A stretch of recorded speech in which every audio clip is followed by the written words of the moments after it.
नमस्कार दोस्तों, आज मैं 10th क्लास का एक बहुत ही महत्वपूर्ण वीडियो लेकर आए हैं। वो है रेशियो और प्रोपोर्शनल, पेज नंबर 90 से 95 के बीच में। तो बहुत सारा उदाहरण में से चुन करके हम यहाँ पे लाए हैं। इस सवाल को आप लोग देखिए और इसका लाभ उठाइए। मेरे चैनल पर आने वाले सभी दर्शकों को मेरी ओर से बहुत बहुत स्वागत। तो बिना टाइम बर्बाद करते हुए हम वीडियो शुरू करते हैं। तो देखिए, रेशियो और प्रोपोर्शनल का सवाल आगे का किस तरह से बनेगा। सबसे पहले देखिए कंपोनेंडो, जिसको कहते हैं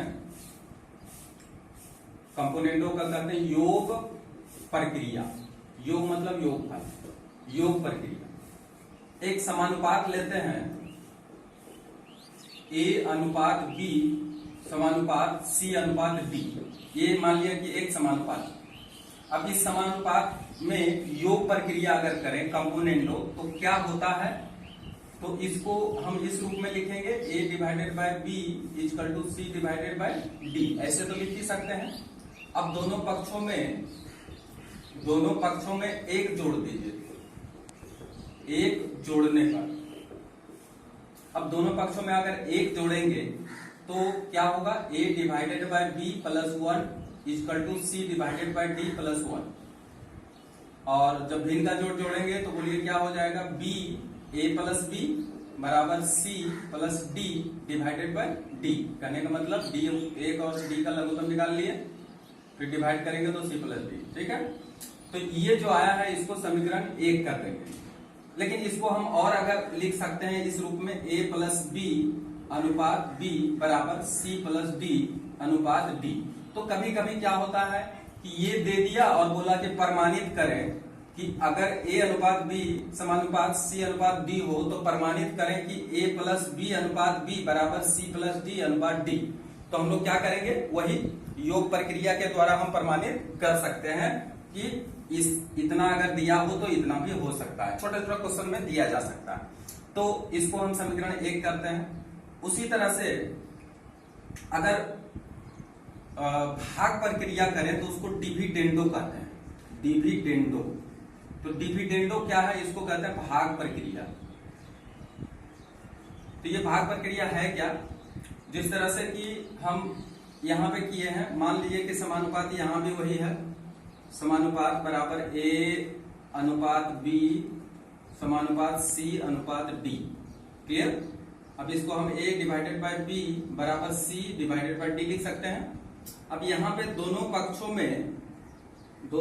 में क्या करेंगे? दोनों पक्षों में एक घटाने पर, पहले जोड़ने पर तो इस बार घटाने पर। तो बोलिए घटाने पर अगर करेंगे तो A बटे B माइनस 1 बराबर C बटे D माइनस 1 लिख सकते हैं। अब इसको फिर उसी तरह से जैसे वहां पे भिन्न का जोड़ किए थे यहाँ पे करेंगे तो आ जाएगा A minus B divided by B equal to, यहाँ पे आ जाएगा C minus D divided by D। इसको समीकरण 2 मान लेते हैं। या इसको A माइनस B अनुपात B बराबर C माइनस D अनुपात D। ये जो है कभी कभी हो सकता है कि फिर वही दे, और इस बार अगर साबित करने के लिए कहे कि ये दिया हुआ है तो साबित करें कि A माइनस B अनुपात B बराबर C माइनस D अनुपात D। तो आप क्या करिएगा? डिविडेंडो का नियम से इसको प्रमाणित कर दीजिएगा।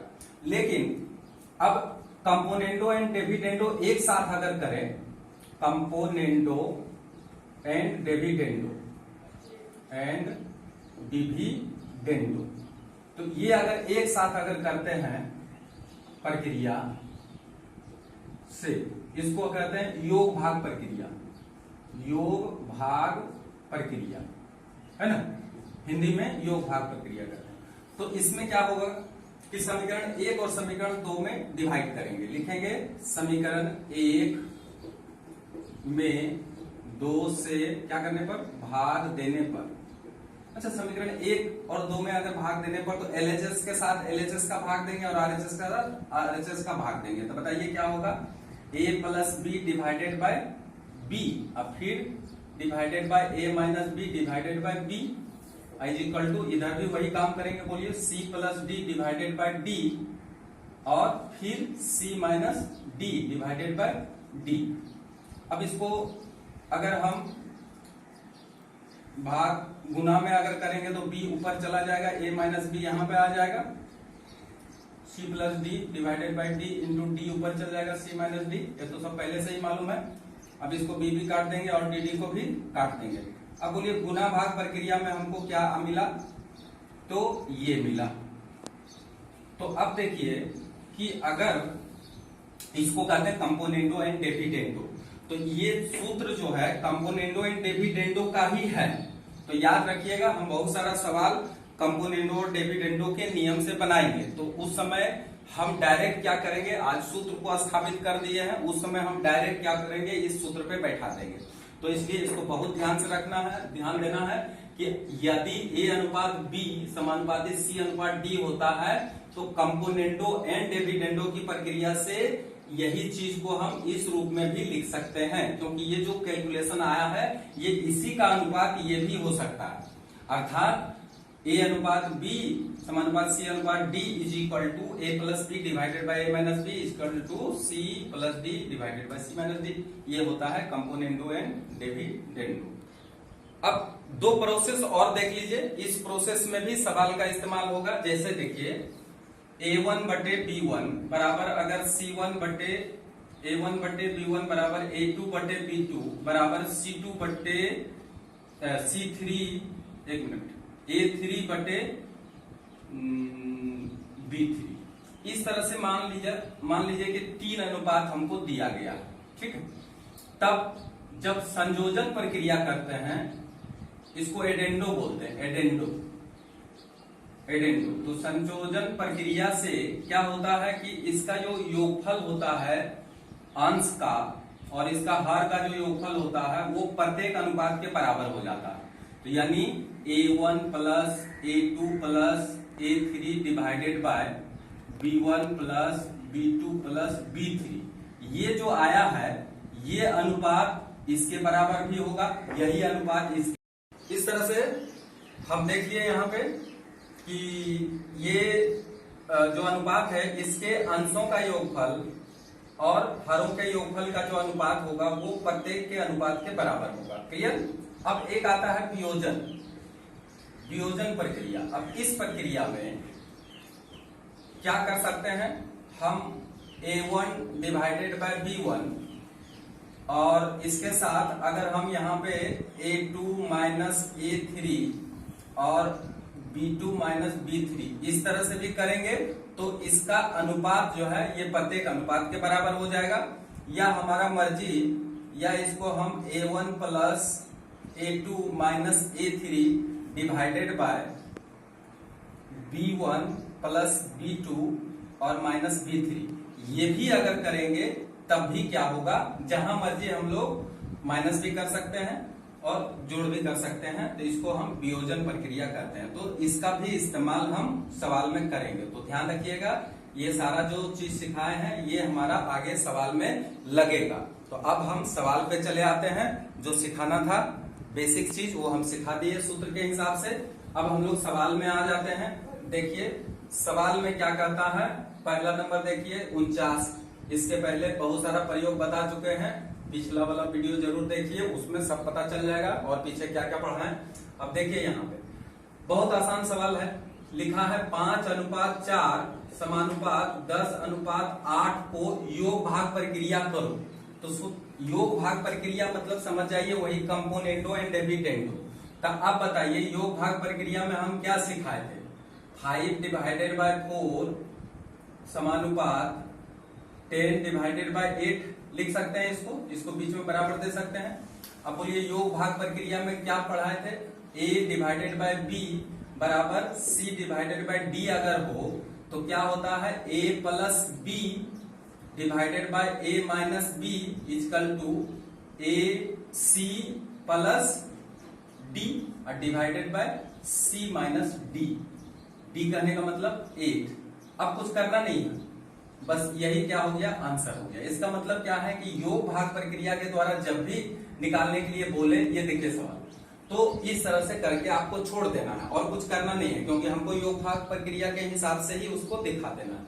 अब चले आइए प्रयोग दूसरा है कि दिया हुआ कि ए अनुपात बी, और ये प्रयोग थोड़ा सा देख लीजिएगा, यहाँ पे लिख नहीं पाया है, 49 के बाद शायद 50 ही होगा, तो हम 50 लिख देते हैं, और नहीं तो देख लीजिएगा।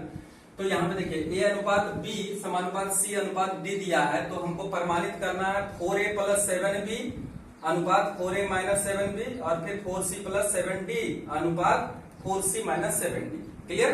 तो देखिए उसको हम किस तरह से करते हैं। तो ये 50 नंबर प्रयोग है, तो इसको हम लिखते हैं, दिया गया है, देखिए क्या दिया गया है, ए अनुपात बी समानुपात सी अनुपात डी।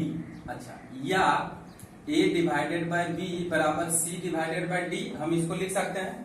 अब थोड़ा सा आपको देख लेना होगा जो हमको साबित करने के लिए कह रहा है, उस हिसाब से देखिए 4/7 से अगर हम दोनों और मल्टीप्लाई कर दें, देखिए यहाँ पे दोनों पक्षों में क्या कर दें, पक्षों में 7 डिवाइडेड बाय 4 डिवाइडेड बाय 7 से गुना करने पर, ठीक है, अब करते हैं गुना, देखिए क्या आता है, 4a divided by 7a is equal to, बोलिए 4c डिवाइडेड बाय 7c। अब यहां क्या करेंगे, बाय कंपोनेंडो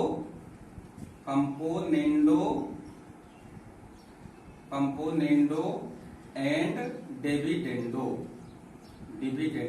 बोलिए कंपोनेंडो एंड डिविडेंडो का जो नियम है, जो भाग प्रक्रिया, तो उसमें क्या हो जाएगा, बोलिए 4a plus 7a divided by 4a minus 7a equal to 4c plus 7c और divided bye 4c minus 7c।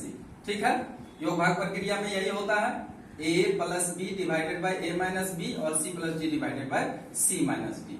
अब इसको अनुपात में अगर हम लिख दें तो क्या होगा बताइए, 4a अनुपात 4a प्लस 7a अनुपात, बताइए 4a minus 7a equal to, बताइए क्या होगा, 4c प्लस 7d अनुपात 4c माइनस 7d। अब देखिए प्रमाणित हुआ, तो निश्चित रूप से ये प्रमाणित हो गया, जो हमको कहा प्रमाणित करने के लिए उसको प्रमाणित करें। क्लियर, समझ में आ गया? अब चले आते हैं प्रयोग 54।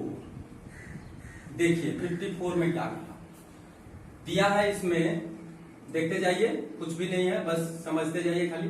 दिया गया है क्या, x अनुपात a बराबर y अनुपात b बराबर z अनुपात c, ये दिया हुआ है।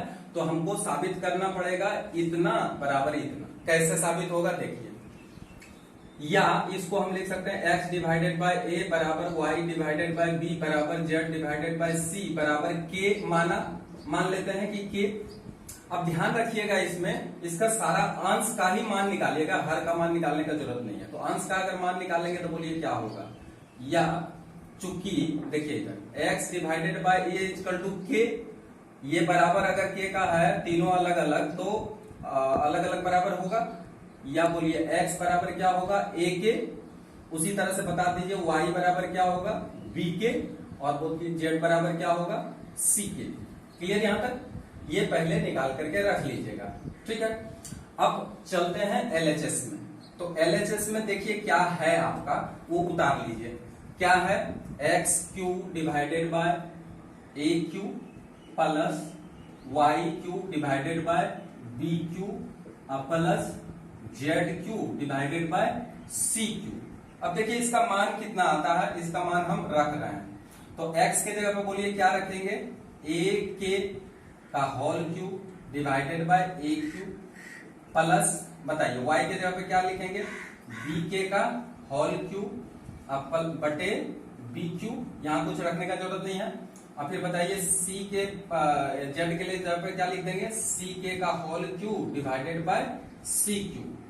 अब हमको बताइए कि ये होगा क्या, ए क्यू के Q divided by A Q, अब होल क्यू है तो दोनों में लगेगा, प्लस बोलिए बी क्यू के Q divided by B Q फिर प्लस बोलिए सी क्यू के क्यू डिवाइडेड बाय क्या सी क्यू। काट सकते हैं क्या, निश्चित रूप से इसको हम काट सकते हैं। बोलिए जब काट देंगे तो क्या बचेगा, के क्यू प्लस के क्यू प्लस के क्यू। बोलिए के क्यू के क्यू के क्यू कितना हो गया 3 है ना, कितना हो गया 3 अब देखिए एलएचएस में आया है 3 तो आरएचएस में भी 3 आना चाहिए, निश्चित रूप से आना चाहिए। चलिए आरएचएस से चलते हैं, तो आरएचएस में देख लीजिए क्या आ रहा है। आरएचएस में दिया है कि 3xyz डिवाइडेड बाय ABC, यही ना दिया है।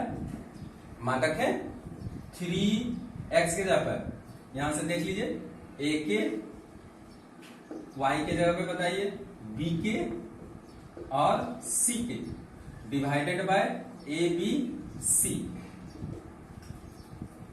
अब देखिए इसमें ABC ऐसे ऐसे काट लेंगे हम, मल्टीप्लाई में है जहां मर्जी काट सकते हैं, कोई दिक्कत नहीं है। अब यहां देखिए 3k तो देखिए k मल्टीप्लाई k क्यू यानी 3 और नीचे तो 1 आया है, 1 तो लिखते नहीं है। तो अब बताइए यहाँ पे ये क्या आ गया है, ये RHS आ गया है। तो अब बताइए इसलिए LHS बराबर RHS हो गया और यही क्या हो गया प्रूफ, क्योंकि जितना देखिए यहाँ पे जितना कि हमको ये आया है LHS में उतना ही आया है RHS में, इसलिए दोनों क्या हो गया प्रमाणित हो गया।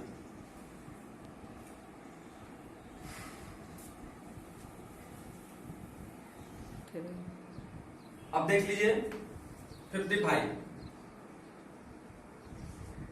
ये क्वेश्चन, इस बार क्या दिया है देखिए, दिया गया है कि A अनुपात B बराबर B अनुपात C। देखिए पहले रहता था A अनुपात B बराबर C अनुपात D, इस बार क्या किया A अनुपात B बराबर B अनुपात C किया, ध्यान दीजिएगा। तब प्रमाणित करना है LHS RHS, ठीक है, वो बाद में देखेंगे। पहले इसका क्या किया जाए वो देख लीजिए, या A डिवाइडेड बाय B बराबर B डिवाइडेड बाय C बराबर K मान लेते हैं, ठीक है। चूंकि A बटे B बराबर K होगा ही, या बोलिए A बराबर B के, इसको समीकरण 1 कर दीजिएगा, इसमें खास करके हम बता रहे हैं। फिर देखिए तथा इस बार बताइए B बटे C बराबर K, या बोलिए B बराबर कितना होगा C के, इसको भी समीकरण 2 कर देंगे। अब देखिए यहाँ पे गुंजाइश क्या है, यहाँ पे गुंजाइश है कि B का मान समीकरण 1 में भी हम रख सकते हैं। तब देखें किस रूप में आता है, क्या ये C के रूप में आ जाएगा A का मान, अगर A का मान C के रूप में आ जाता है, B का मान भी C के रूप में आ जाता है, तब हमारा हिसाब बनेगा। तो इसलिए हम यहाँ पे लिखते हैं B का मान किस में रखने पर, समीकरण 1 में रखने पर। चलिए रखते हैं, चूंकि A बराबर B के, या A बराबर बताइए B के जगह पे क्या लिखेंगे C के इंटू K, समझ में आ रहा है बात, B के जगह पे C के रख देना है। बोलिए A बराबर क्या होगा C के स्क्वायर। तो अब ये समीकरण अगर 3 मान लें, तो अब देखिए हमको जरूरत किसका पड़ेगा, 2 का 3 का, तो जिसका हमको जरूरत पड़ेगा, क्योंकि देखिए A का मान यहां भी आ गया है, तो हम इसका इस्तेमाल नहीं करेंगे अब, है ना, किसका इस्तेमाल करेंगे, इसका करेंगे। इसलिए हम लिख देते हैं A बराबर C के स्क्वायर है और B बराबर C के है। तो ध्यान रखिए ये बक्सा में जो है यही मान आपका काम में आएगा। तो ये मान हम बैठा के सवाल को बनाते हैं। तो देखिए क्या कह रहा है यहाँ पे, क्या साबित कर रहा है। तो पहले RHS चलते हैं, LHS चलते हैं, पहले देखते हैं LHS में क्या कह रहा है।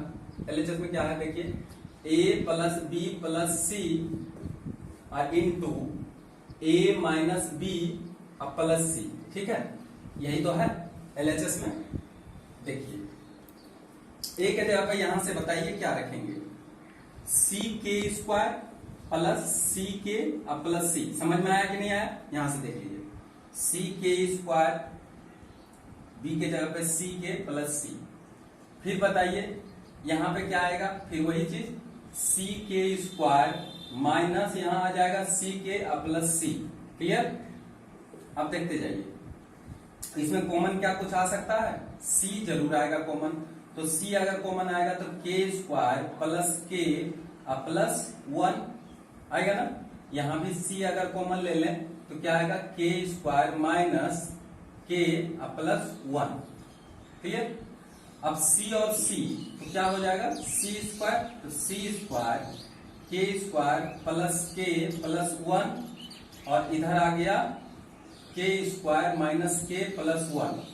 अब क्या यही मान, ये जो मान आया है किसका मान आया, LHS का, क्या यही चीज हम RHS में ला सकते हैं क्या? तो देखिए RHS में क्या है, अब RHS से चलते हैं, देखते हैं कि उतना आता है कि नहीं। RHS में क्या है बताइए, a square plus b square plus c square, यही है ना। अब देखिए इसका मान हम रखते हैं, या a के जगह पे बताइए मान कितना रखेंगे, देख लीजिए यहाँ पे c k स्क्वायर, लेकिन यहाँ पे स्क्वायर और भी एक है, ये तो c k स्क्वायर a के जगह पे रखेंगे लेकिन होल स्क्वायर दे देंगे। अब प्लस बोलिए b स्क्वायर के जगह पे लिखेंगे क्या बताइए, b के जगह पे तो c k है तो c k का होल स्क्वायर हो जाएगा और c स्क्वायर छोड़ दीजिए, है ना, यही है ना। अब बताइए c square k to the power 4, अब प्लस यहाँ पे बताइए c स्क्वायर k स्क्वायर अब प्लस c स्क्वायर।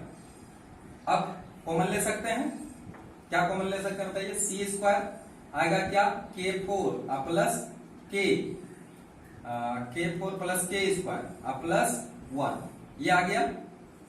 तो हमको लाना कितना है, इतना, लेकिन आया कितना है, इतना। अब क्या किया जाए, अब थोड़ा सा और देख लीजिए इसका क्या करना है, ध्यान दीजिए अच्छा से। k स्क्वायर का होल स्क्वायर इसको कर लीजिए और प्लस 1 का स्क्वायर, 1 और 1 स्क्वायर में कोई फर्क नहीं पड़ता है, उसको इधर ले आइए, ठीक है। ध्यान दीजिए अच्छी तरह से, क्या करना है, k स्क्वायर का होल स्क्वायर इसको तोड़ना है और 1 को यहाँ पे ले आना है और k स्क्वायर को उधर भेज देना है। अब एक सूत्र बताए थे, बताइए कि a square plus b square बराबर a plus b whole square minus 2ab। तो बताइए k स्क्वायर प्लस 1 का whole square minus 2k square, ठीक है, ये सूत्र में आ गया। अब प्लस k स्क्वायर, गौर से देखिए, अब माइनस 2k स्क्वायर में k स्क्वायर माइनस हो जाएगा तो बोलिए क्या कितना मान आएगा, k स्क्वायर आएगा। तो आप बताइए c स्क्वायर अंदर में बोलिए क्या क्या है, k स्क्वायर प्लस 1 का होल स्क्वायर, देखिए ध्यान से देखिए, अब माइनस k स्क्वायर, ठीक है। हम बोले कि धीरे धीरे सवाल थोड़ा सा जटिल होता जाएगा, इसलिए बहुत अच्छे से ध्यान से इसको आगे की तरफ देखते रहिए। तो अब बताइए ये कौन सा सूत्र में टूट रहा है, a square minus b square में टूट रहा है ना। तो बताइए इसको अगर a स्क्वायर और b स्क्वायर में तोड़ेंगे तो आएगा k square plus 1 plus k आएगा। अब फिर बोलिए क्या आएगा, k square plus 1 minus k आएगा कि नहीं आएगा। इसको अगर हम सजा के लिख दें तो c square k square plus k plus 1 into k square minus k plus 1, ये बीच में ले लिए हैं। अब बताइए कि दोनों मिला या नहीं मिला। अब यहां देखिए गौर से और यहां देखिए गौर से, क्या दोनों एक है या अलग अलग है, बिल्कुल एक है। ये हो गया RHS, तो इसलिए LHS इक्वल टू RHS और ये क्या हो गया, प्रूव्ड हो गया, ठीक है। अगर समझ में नहीं आए तो बार बार वीडियो देखिए, तब समझ में धीरे धीरे आएगा। अब देखिए 56, ABCD क्रमिक समानुपात हो तो साबित करें कि, ठीक है। तो देखिए ये क्रमिक समानुपात है, तो क्रमिक समानुपात कैसे लिखते हैं, यहाँ देखिए ABCD क्या है, क्रमिक समानुपात है। अब ये क्रमिक समानुपात क्या होता है, ध्यान दीजिए, इसलिए देखिए कैसे लिखते हैं। अगर इस तरह से क्रमिक समानुपात दे तो ऐसे लिखना है, देखिए A डिवाइडेड बाय B बराबर B डिवाइडेड बाय C बराबर C डिवाइडेड बाय D, इस तरह से आपको लिख लेना है, यही क्रमिक समानुपात इसी को बोलते हैं। बराबर K यहां मान लेते हैं। अब इसमें भी उसी तरह से करना है जैसे हम इसके पहले वाला सवाल में कराए थे। तो अब बताइए चूंकि A डिवाइडेड बाय B बराबर K, बहुत गौर से देखिए इसको, इसमें भी समझना पड़ेगा थोड़ा अच्छा से। A डिवाइडेड बाय B बराबर K, या बताइए A बराबर क्या होगा, BK, इसको समीकरण 1 लिख लेंगे, क्लियर। अब बताइए तथा दूसरा बताइए B डिवाइडेड बाय C बराबर K या B बराबर बोलिए क्या होगा CK, इसको समीकरण 2। फिर बताइए एवं C डिवाइडेड बाय D बराबर K या C बराबर B के। तो देखिए यहां पर क्या है कि सबसे लास्ट में D के आया है, मतलब सबसे लास्ट जो है D, यानी हमको A B C सबका मान D के रूप में लाना है। तो देखिए अब D के रूप में अगर लाना है तो धीरे धीरे जैसे ऊपर से नीचे हम आए हैं, अब नीचे से ऊपर जाएंगे। देखिए कैसे, अब समीकरण 3 से C का मान जो है उठा करके 2 में रखना है। तो लिखिएगा ऐसे कि C का मान, अच्छा ऐसे लिखने से और ज्यादा अच्छा रहेगा। समीकरण 3 से, देखिए यहाँ पे समीकरण 3 से C का मान हम जगह बता देते हैं इस तरह से कि समीकरण 3 से C का मान कहाँ रखने पर, समीकरण 2 में रखने पर, ठीक है, बारी बारी से रखना है, रखने पर। तो आप बताइए 2 में रखेंगे तो 2 का पहले उतार लीजिए। देखिए 2 में क्या है, B बराबर C के, या B बराबर, बोलिए C के जगह पे क्या लिख सकते हैं, D के, लेकिन इसका K तो रहेगा ही रहेगा, या बोलिए B बराबर क्या हुआ, D के स्क्वायर। इसको समीकरण 4 कर देंगे। अब बताइए ये जो समीकरण 4 में हमको B का मान मिल गया है ना, अब ये B का मान डायरेक्ट कहां रखने से मिल जाएगा, तो डायरेक्ट हम समीकरण 1 में रख देंगे B का मान, तो हमारा A का मान निकल जाएगा, ठीक है, क्योंकि B का मान तो हम निकाल ही लिए हैं, C का मान निकाल ही लिया, अब A का ही तो बचा हुआ। तो इसलिए अब करेंगे समीकरण 4 से, देखिए हम इसका एड्रेस दे देते हैं, कहां से कहां रख रहे हैं। देखिए समीकरण 4 से ये चीज एड्रेस जो हम दे रहे हैं इसको ध्यान से रखिएगा, ध्यान कि समीकरण 4 से किसका मान, B का मान, जहां तहां से में रख देना है। यहाँ देखिए B का मान है, तो नहीं समीकरण 2 से उठा लीजिएगा, फिर गड़बड़ हो जाएगा। समीकरण 4 से उठाना है, समीकरण 4 से B का मान कहां रखने पर, 1 में रखने पर, ये ध्यान देना है। चूंकि A बराबर B के या A बराबर, अब बोलिए B के जगह पे यहां से उठाइए, बोलिए क्या है, D के स्क्वायर इंटू K, या A बराबर D के क्यूब। देखिए D के क्यूब यानी K स्क्वायर और K, बोलिए कितना, 3 पावर। अब हमको जो जरूरी चीज आया है वो बताइए, बक्सा में जो हमको जरूरी मिलेगा, इतना तो कैलकुलेशन करके हम निकाल लिए, लेकिन बैठाना क्या है। देखिए A बराबर D के क्यूब आपको D के रूप में ही बैठाना। B बराबर बताइए D के रूप में क्या आ चुका है, D के स्क्वायर, यही बैठाना है, और C के जगह पे बोलिए क्या आ चुका है, D के आ चुका है। तो यही ध्यान रखिए कि बक्सा में जो मिला है इसी को हम बैठाएंगे। अब देखिए LHS से चलते हैं, देखिए LHS में क्या आता है। LHS से बताइए, ये कहा कि क्रमिक समानुपात है, तो हमको इतना पहले खटना ही पड़ेगा, चाहे एक भी सवाल दे तभी खटना पड़ेगा, 2 सवाल दे तभी उतना खटना ही पड़ेगा। तो आप बताइए क्या है LHS में, A square minus B square into C square minus D square, है ना। अब इसको हम हल करते हैं मान बैठा के। तो देखिए मान बैठाते हैं, A के जगह पे बताइए क्या रखेंगे, यहां से ले लीजिए A के जगह पे D के क्यूब, लेकिन ध्यान दीजिए D के क्यूब का होल स्क्वायर माइनस B के जगह पे बोलिए D के स्क्वायर का होल स्क्वायर, ठीक है। इसको हम बैठा दिए हैं किसके जगह पे, A square minus B square के जगह पे, ठीक है। अब C स्क्वायर और D स्क्वायर के जगह पे क्या क्या रखना है, सो देखिए C स्क्वायर के जगह पे हम रख देंगे D के का होल स्क्वायर, और D के जगह पे क्या कोई मान है क्या, नहीं है, नहीं है, तो इसको D स्क्वायर यहाँ पे ऐसे डाल देना है, ठीक है। अब गौर से देखिए D square K to the power 6, कैसे 6, 3 इंटू 2 कर देना है, माइनस यहाँ पे बोलिए D स्क्वायर और K के जगह पे 4, ये मान आया, और इधर बोलिए क्या आया, D square K square minus D square.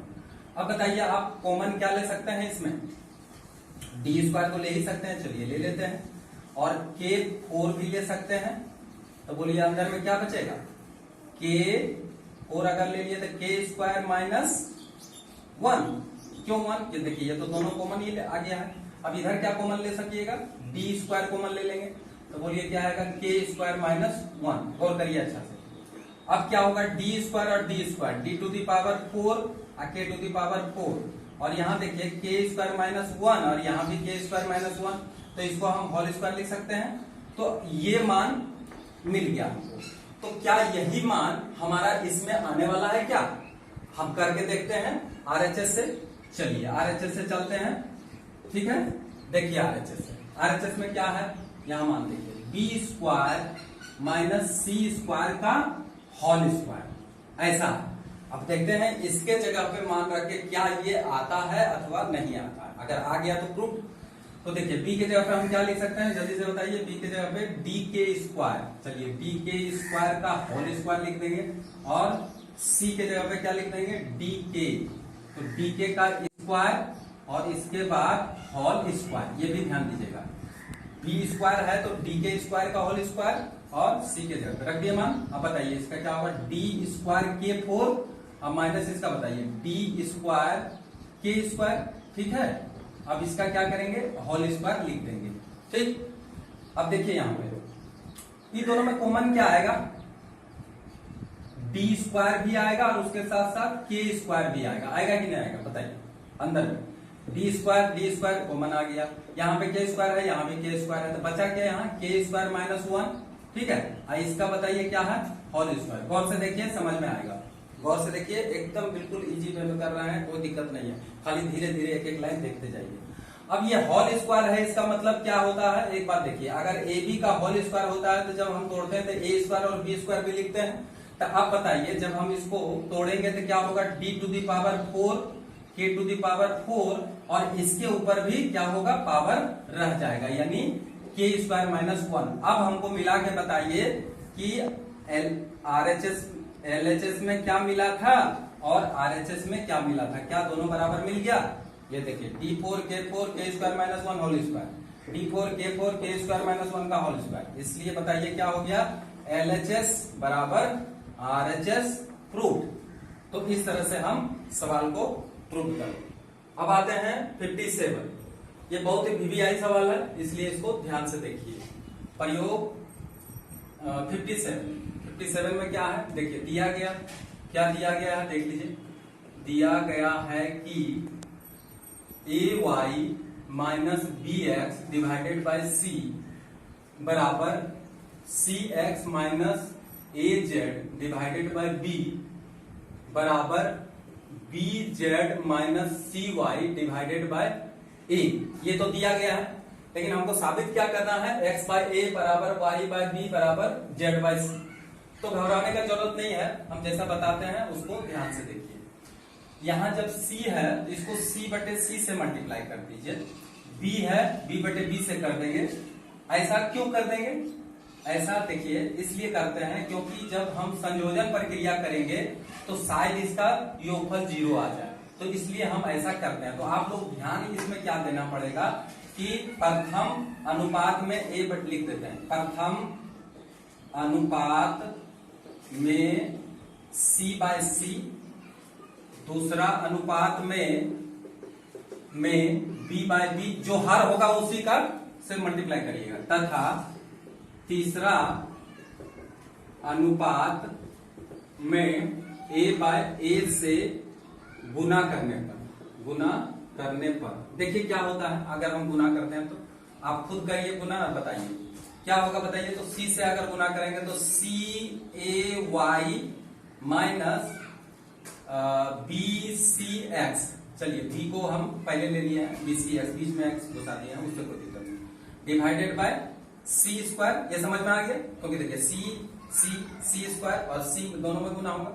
अब फिर बताइए यहाँ पे जब यहाँ b बाई बी से कहा तो B C X minus A B Z divided by B square.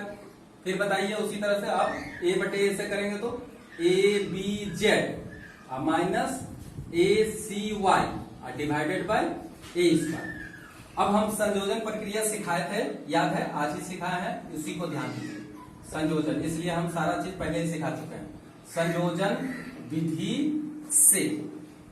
विधि से क्या होता है कि प्रत्येक अनुपात जो है इसके योगफल के अनुपात के बराबर हो जाता है। यानी किस तरह से संयोजन विधि होगा, तो C A Y minus B C X plus B C X minus A B Z plus A B Z minus A C Y, ठीक है, और डिवाइडेड बाय बोलिए सी स्क्वायर। इसको हम सजा के लिखते हैं क्या, कोई दिक्कत नहीं है, A square plus B square plus C square लिख देंगे तो कोई दिक्कत नहीं।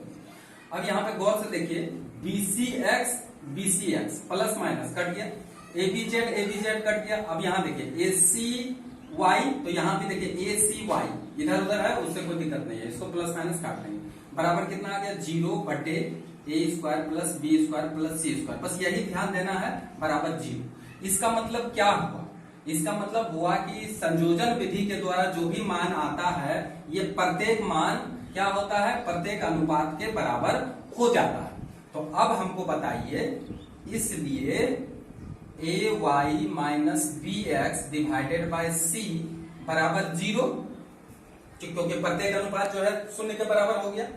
या बताइए AY माइनस BX बराबर 0, क्योंकि क्रॉस गुना अगर करेंगे तो C इंटू 0 0 हो जाएगा। या बताइए AY बराबर BX। क्लियर? अब यहाँ पे ध्यान दीजिए कि वो हमको साबित क्या करने के लिए कह रहा है, x बटे a। तो देखिए a को इधर ले जाना, b को इधर ले जाना। बोलिए x बटे a बराबर, बोलिए क्या होगा y बटे b। कैसे हुआ? यहाँ देखिए a को उधर ले जाएंगे तो x बटे a होगा, और b को इधर ले आएंगे तो क्या हो जाएगा, y बटे b हो जाएगा। तो इसको समीकरण 1 कर देते हैं। ठीक है, अब देखिए जितना हमको जरूरत पड़ेगा उतना ही करेंगे। अभी हमारा 2 आया है, यहाँ देखिए वहां है x बटे a बराबर y बटे b, अभी 2 आया।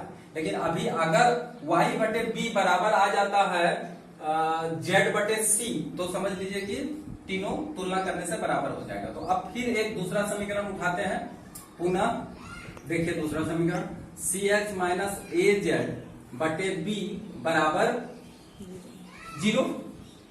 या बोलिए cx माइनस az बराबर 0 हो गया, क्रॉस मल्टीप्लाई करेंगे तो। या cx बराबर az। या बोलिए अब जिस हिसाब से वहां दिया है a बटे, चलिए x को इधर ले लेते हैं, बराबर c बटे, इसको इधर ले लेंगे z। या इसको सीधा से लिखें तो ax बराबर cz। अब देखिए समीकरण 2 और समीकरण 1 में अगर x बटे a बराबर y बटे b हुआ, अब फिर देखिए x बटे a, एक मिनट, इसको हम करते हैं, इसको उसमें देख लेते हैं। x को पहले रखना है, तो x बटे a बराबर z बटे c। ठीक है, z बटे c।